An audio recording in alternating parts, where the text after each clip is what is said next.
This Dvar Torah is for Sunday, Parashat Miketz. Usually Parashat Miketz is read during the week of Chanukah, and Chanukah is happening this week. There is a connection between the Parashat that we read, the Shabbat, and Chanukah. How's that? In the beginning of the Parashat of this week, Paro dreams about these 7 cows that are fat cows that are being swallowed up by 7 thin cows. And he dreams also about the 7 fat grains, ears of grain that are swallowed up by thin ears of grain.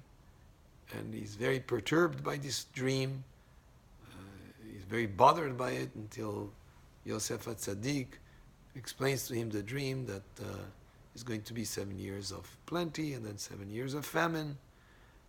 But what was so bothersome about this dream to Paro? Paro was the head of a very strong, the strongest empire of the time, the Egyptian empire. He had very strong, powerful armies. The pyramids were very impressive. The power of Egypt is something that Paro relied on. Yet he sees that the strength and the power is being overcome.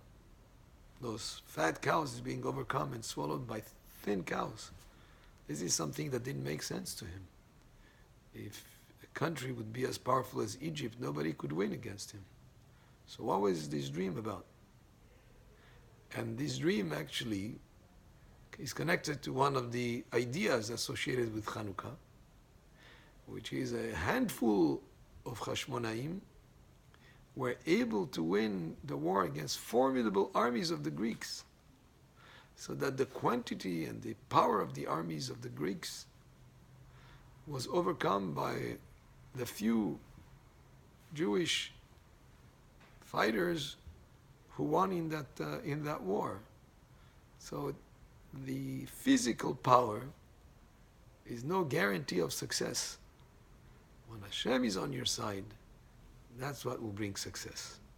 So this idea of like we say in the Ala Nisim, the prayer that we had on Chanukah, that Hashem gave Rabbim be'ad me'atim, the multitudes of army in the hands of a few. Giborim be'ad chalashim, those who seem to be strong and powerful physically, were given in the hands of those that seem to be weak. That is a connection to the parasha of this week. But there is another interesting connection. The number of words in the parasha of this week of Miketz is exactly 2025. And Hachamim, our sages, indicate nothing happens by coincidence. What is this meaningful number 2025? How is it meaningfully connected to Chanukah? That this is the parasha we read during the week of Chanukah.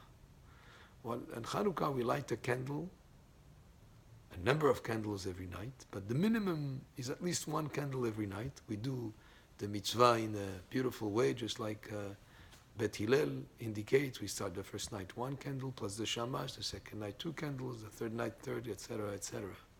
But the main halacha is 1 candle every night. The word for Hebrew for candle is ner.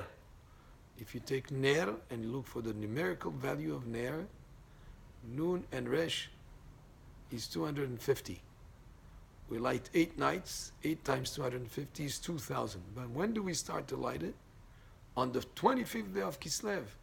So 2000 and 2025 indicates that on the 25th day of the month of Kislev, we're going to light 8 times a candle with a numerical value of 250. Each ner is 250, coming to 2,000, which makes 2025.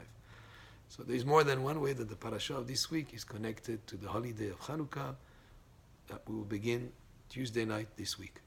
Baruch Adonai le'olam, amen ve'amen.